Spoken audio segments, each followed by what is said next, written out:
Hi, I'm Brendan. I wanted to replay Zelda again, and I figured what better way to do that than to make it a challenge video. The goal is to beat all 4 dungeons, defeat Phantom Ganon, find all the dragon memories, and complete the Mineru quest before finally defeating Ganondorf himself. Let's get started. At first, it's a fairly typical run. Grab the Master Sword, break the vines, and dive off to the title sequence. Easy. Then we meet Rauru, upgrade our arm a few times, and open the Door of Time. Zelda then gives us the best gift we could ever ask for. Love. No, she gave us the rewind ability, but it's close enough, we couldn't beat this game without it. But then, disaster struck. Old Rara here wants me to just teleport over to the 4th shrine because it's so far up in the sky, but I don't think he read the title of this video. Did you, old buddy? Since I can't teleport, there's only one way back up there that I know of. I got one of these block things, attached as many fans as I could find, and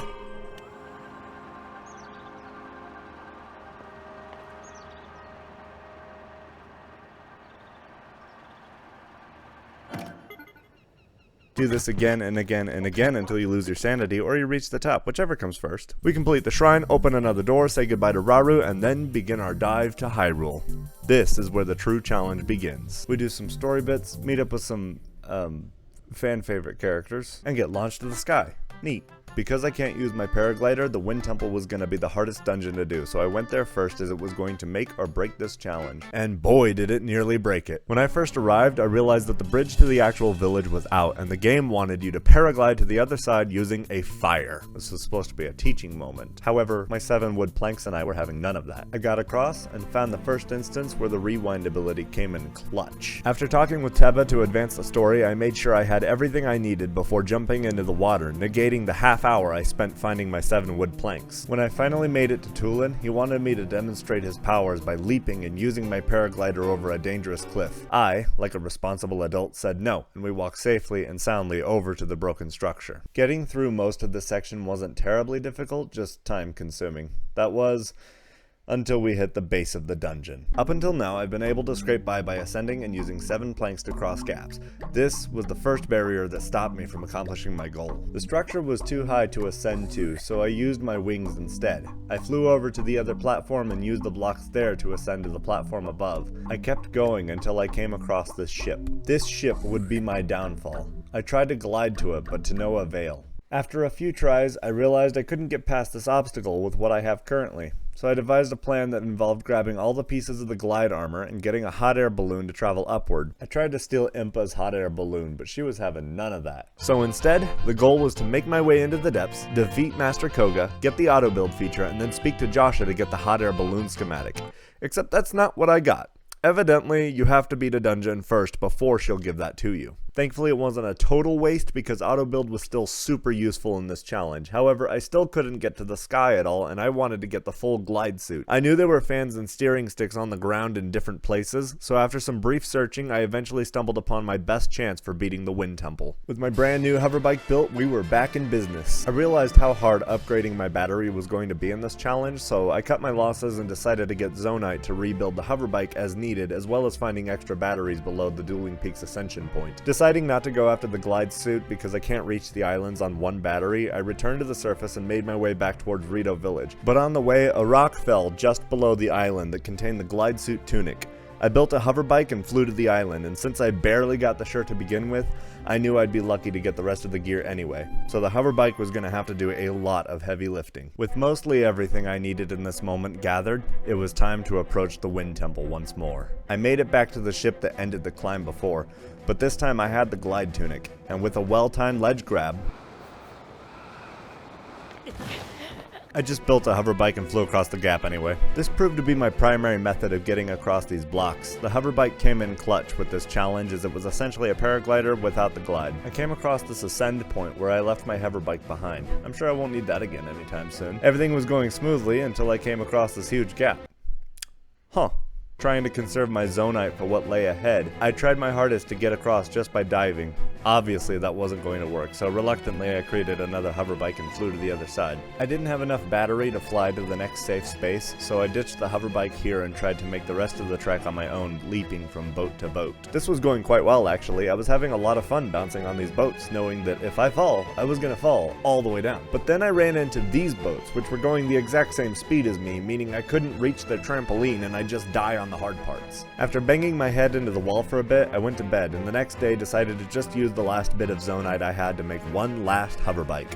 I was worried though that if I needed a hover bike in the dungeon, I was screwed. With my final hover bike, I flew up to the peak of the tornado, barring any blood moon distractions or giant boats come to hit me. I used up nearly all the energy I had left, and when I got close enough, ditched the hover bike. I could taste it. I was here, at the verge of victory. I was going to finally make it to the top. Shit! Ah! Oh, what the fuck? It was so close. I handled it like a champ. Anyway, I tried it again, and this time aimed a little higher instead of just going for a Bodeline. I recalled my hover bike and attempted to add more batteries to the bike if I could, not realizing that auto build immediately destroys what you have built. Yeah. It was now time for the final challenge. Especially without my hover bike, this was the dungeon that would determine whether I could truly beat Tears of the Kingdom without the paraglider. After 3 real-time days of preparing and 2 hours of climbing this tornado while sparing as many resources as I possibly could have, I was about to see if it all paid off. This is some serious determination. Holy shit. I think I fucking did it, bro. I just gotta safely land. But holy shit, I just did it. I fucking did it. Holy shit. Alright. Now I just gotta stick the landing. Or... let's fucking go, dude. After making it into the dungeon, getting the different fans done was actually a lot easier than I thought it'd be. The only one that really challenged me was the fan beneath the dungeon because I couldn't ascend through that specific ground. So with a well-timed wing placement, I managed to get the final mechanism. Fighting Colgera wasn't terribly difficult since the game started me off in the sky anyway, and I could use the boats to bounce off of, so with a few well-timed arrows, this challenge became completely possible. Yes!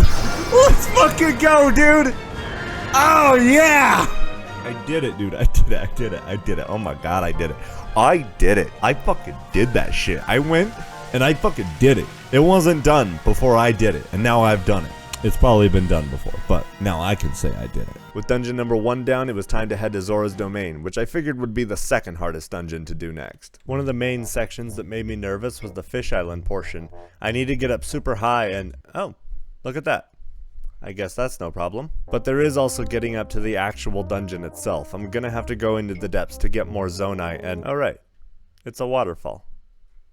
We're good, I guess. There are a lot of sections in this dungeon that are easier than I thought they'd be because you either use water to elevate yourself or the lower gravity helps you free fall to other areas a lot easier.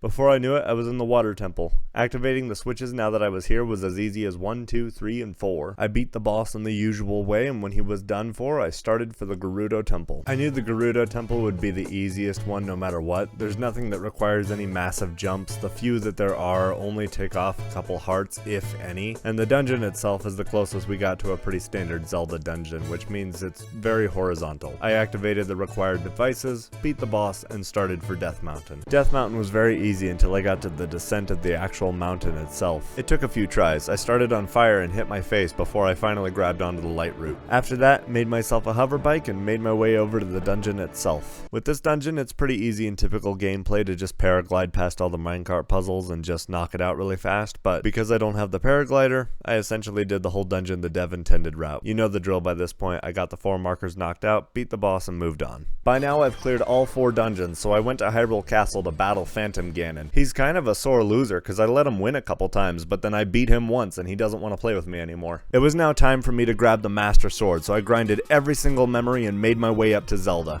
I didn't even break a sweat in the battery usage, however I still needed to make it to her head, and without a paraglider, this was way more perilous than it's ever been. I finally made it to her head, grabbed the Master Sword, and she dropped me off at the Great Sky Island after all was said and done. Now back when I was working on the Wind Temple, I was looking for any chance I could get at getting back to the Great Sky Island. Even when I got the hover bike, I couldn't get to the island with the amount of battery I had. Specifically, I wanted to get a hold of the Zonai dispenser and get fans from it. This is the first time in 11 real-life days that I've been back to the Great Sky Island, and do you know what the very first thing I did was? I jumped off the fucking island. Now, to be fair, in my defense, I'd gotten past the Wind Temple just fine, and I'd completely forgotten about the Dragon Island, which didn't have any other way up without the paraglider. So now, kicking myself for jumping off too early, I devised a plan to drop into a nearby chasm, grab some zonite, resurface, create the hoverbike, and fly to the Dragon Island. With the hoverbike, it was easy to get up here, and even easier to get through all of its obstacles. The paraglider's barely needed here.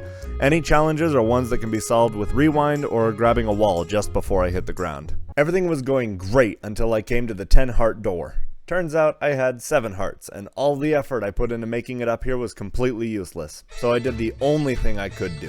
I ran back to Lookout Landing, dropping from the skies, crossing rivers, and running through plains until I arrived. Sold my soul for some hearts and ran back to the island. But wait, I don't have enough zonite to build another hoverbike.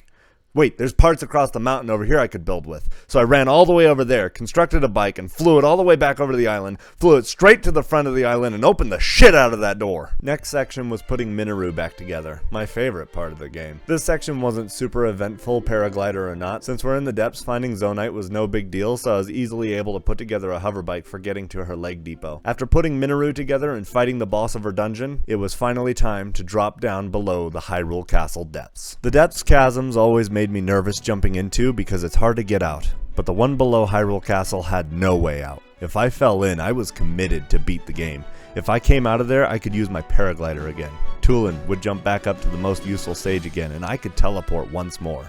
Being without for 14 days by this point, I was determined to defeat Ganondorf, and he can't rage quit from that kind of determination this time. I just sped through the whole of Gloom's approach, avoiding every enemy I could and narrowly avoiding those freaky ass hands. Shit. Shit, shit, shit, shit, shit.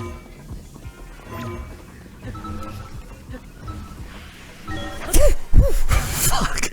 Jesus Christ. I made it all the way through the important landmarks, the Forgotten Foundation, the Mural Room, and of course the Imprisoning Chamber. I leapt from the final diving platform in the game. The last challenge I had to face in this game was succeeding in one last ledge grab. Hell yeah. After getting through the entire horde that was Ganondorf's army, I got into his room and beat his ass. Except this sort of became a 3-heart run, because I am bad at playing this game. Now that he was in his final form, we'd reached the penultimate moment this challenge had been leading up to. It was time for me to dive onto him without dying. I jumped off Zelda and lined myself up just right that I'd... Yeah, you don't take damage from him, so I just leapt onto him, beat his weak points, flew off, and repeated until I was ready for the final blow. Once I brought his health down enough, I dropped down for one final attack and finally beat Tears of the Kingdom without using my paraglider once. So if you're curious what this run looked like from beginning to end, here is every painful step, every painful death, and every painful place the journey had taken me. I hope you enjoyed the video as much as I did making it. I plan to be making more videos like this in the future because this one was a lot of fun to make. I'll just let the path play out for the rest of the video now. This recording is from when I showed a friend, so some things go back and forth or play around, so I think it's a kind of cool in-depth look at exactly what happened, but thanks for watching.